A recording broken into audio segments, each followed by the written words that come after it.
Get our old factory back. அது இன்னைக்கு அது வந்து டே 10. நம்ம எல்லா வீடியோவில் சொல்கிற மாதிரி தான் தமிழ் பிளேயர்ஸ் அப்புறம் தமிழ் யூடியூபர்ஸ் நம்மளாம் ஃபேக்ட்ரி மேலே இறங்க ஆரம்பித்தாதான் இந்த பட்டக்கன்ஸ்லாம் இறக்க ஆரம்பிப்பாங்க. அதனால் பார்த்து ஃபேக்ட்ரி மேலே இறங்குங்க. அப்புறம் சொல்கிறதுக்கு ஒன்றும் கிடையாது.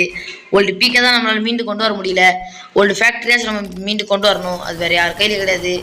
திருப்பி சொல்கிறது தான் தமிழ் பிளேயர்ஸ் அப்புறம் தமிழ் யூடியூபர்ஸ் கையில் தான் இருக்குது. அதனால் பார்த்து ஃபேக்ட்ரி மேலே இறங்குங்க. அதோட நான் ஒரு முக்கியமான விஷயம் சொல்லணும், வேறு எதுவும் கிடையாது. ஃபேக்ட்ரி மேலே நீங்கள் ஃபஸ்ட்டு இறங்குங்க. அடுத்து உங்களுக்கு பிடிச்ச இடத்துக்கு போய்க்கோங்க.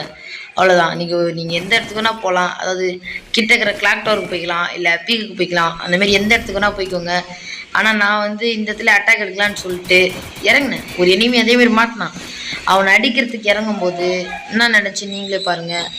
ஓகேவா? பாருங்கள், இறங்கினேன்னா அவனை அடிக்கலான்னு சொல்லிட்டு கன்று எடுத்துன்னு ஓடினேன். அசிங்கமாக செத்து போயிட்டேன். ஓகேவா? அதனால் tata, see you and bye bye.